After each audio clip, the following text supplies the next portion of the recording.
Hey everyone, it's Tara. Welcome back to my channel, Tara Talks Books, where we talk everything bookish.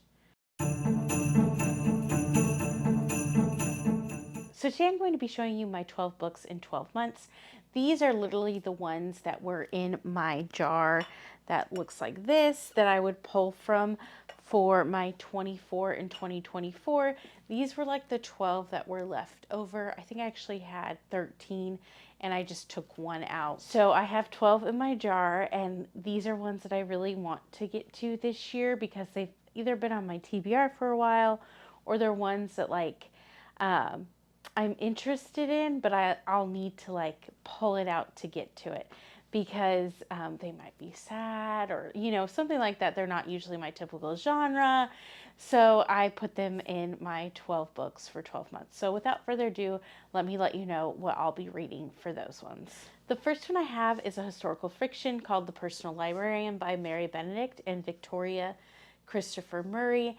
And this one, like I said, I know it's a historical fiction and I know it's like based off obviously a librarian. This is a story of J.P. Morgan's personal librarian, Bella DaCosta Green, the Black American woman who is forced to hide her true identity and pass as white to leave a lasting legacy that enriched our nation. And so this one just sounds really good, and I definitely want to get to some more historical fiction. The next one I have is Finley Donovan is Killing It by El Cosimano. And I know this one is like, I guess like a funny mystery, kind of like a lighthearted mystery.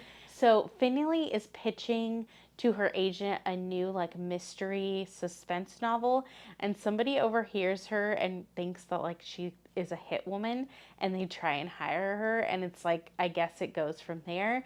So it seems intriguing, but like I said, it's not my typical genre, so I definitely want to check it out because I've heard so many good things about it. The next one I have is Things You Save in a Fire by Catherine Center, and I really want to get to this one because I'd love to read Catherine Center's backlist. The two books that I've read from her, I've really enjoyed. I know this one follows like a woman firefighter, and it's the romance between her and kind of, I think he's like a rookie or new to the department. And I believe she's also new to the department, and she goes from like a big city to a smaller city. And so she kind of faces some challenges with that. And so I definitely want to get to this one. It does seem intriguing. Like I said, I enjoy Catherine Center as a writer, so this is definitely one I'm intrigued by. The next one I have, I don't even know why I haven't read, but that one is Beach Read by Emily Henry. This has been my TBR forever. Honestly, I've put it on so many monthly TBRs, I can't even count. I just need to read it.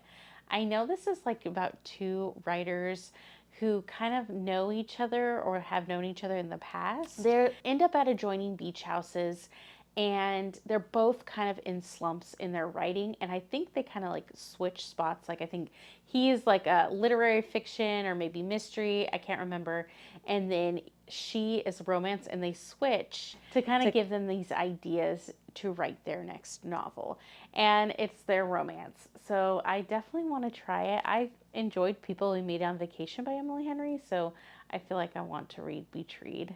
The next one I have is A Spark of Light by Jodi Picoult, and honestly, I picked this one up.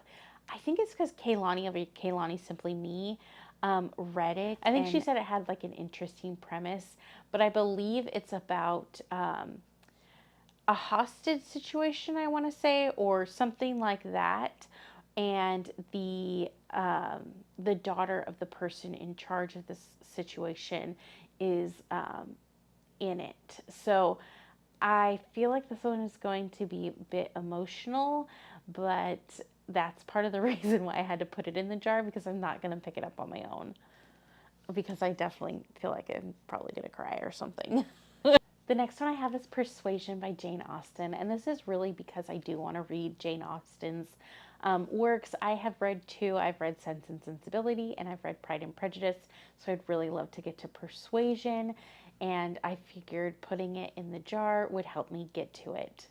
And the next one I have is The 22 Murders of Madison May by Max Berry, and this one just seems intriguing. So this one is kind of like a fantasy mystery. So this kind of starts off with Madison May, and somebody from the future, I think it's like a significant other from the future, comes and tells her she's in danger and he has to save her.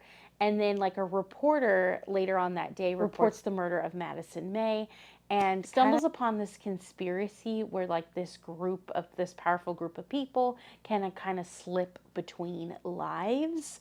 And so this is very interesting and intriguing to me. I definitely want to get to it, and I hope it lives up to like my expectations. And I feel like that's part of the reason why I'm nervous to read it and why I haven't like picked it up off my shelf, is because the premise is so intriguing and I'm like, is it going to live up to it? So I definitely want to get to it and try it out. It still intrigues me, so hopefully I'll get to that in 2025. The next one I have is Dream On by Angie Hockman. And this one I put on there because this has been on my shelf for a while. And I've read Angie Hockman. I read Shipped by her and I enjoyed it. So I wanted to try this one. This one kind of has like maybe like a magical realism aspect to it. So this one follows Cass, and Cass kind of is flooded with memories after a car accident of a man named Devin. And the only problem is like nobody knows who Devin is. Her family doesn't know. She doesn't even know who Devin is. So she ends up like going on a trip or something and meeting the real life Devin, and like from her like visions. And it kind of goes from there.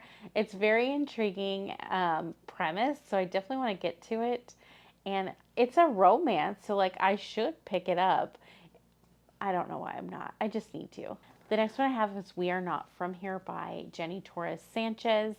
And so this one's like a YA fiction, I believe. So this one follows like 3 teenagers who kind of like are forced out of their home because they're in a dangerous situation.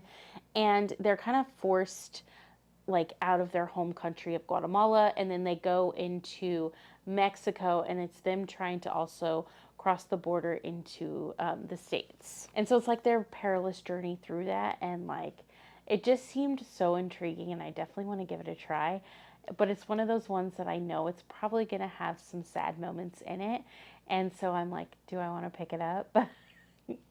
But I'm like so intrigued by it that I won't remove it from my shelf. I won't like get rid of it because I still want to read it. So I'm like, you just need to pick it up. So it went my 12 books in 12 months. The next one I have is Beartown by Frederick Bachman. And I know this is kind of like a literary fiction.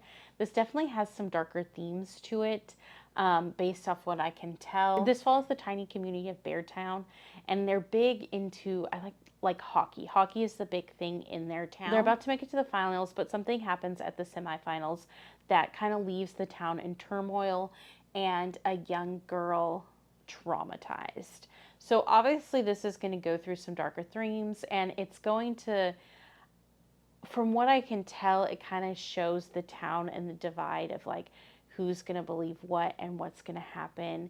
And I'm definitely intrigued by it. And I've heard it's written well, so I definitely want to try it. It's obviously surrounding something that is very sad and traumatizing, and like, so I know I'm going to be sad reading it.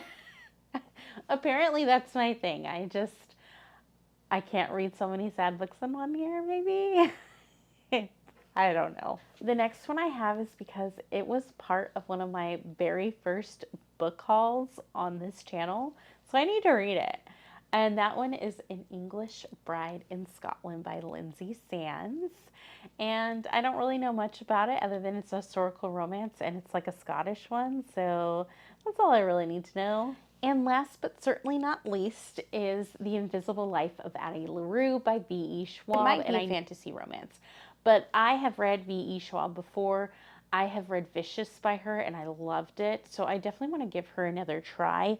And this one follows Addie, and Addie, she kind of makes the deal with death, I think it is. I'm not sure. It doesn't specifically say, but for her to like live forever, and it kind of comes with a price. So she lives forever, but nobody remembers her. So it kind of goes from there. So like every year on her birthday, he comes to visit her and ask her whether or not she's ready to give up her soul to him. So I am definitely very intrigued by it. This premise sounds so good. And like it was something that would be right up my alley. So I just need to read it. I don't know why I'm not. So I put it in my jar. So that way I'll get to it for my 12 books in 12 months. So those are all the books I plan to read for my 12 books in 12 months. Let me know if you've read any of them and what your thoughts were in the comments below. If you just want to let me know you were here and you watched to the end, go ahead and leave me any color heart emoji. Like and subscribe if you'd like to. Bye!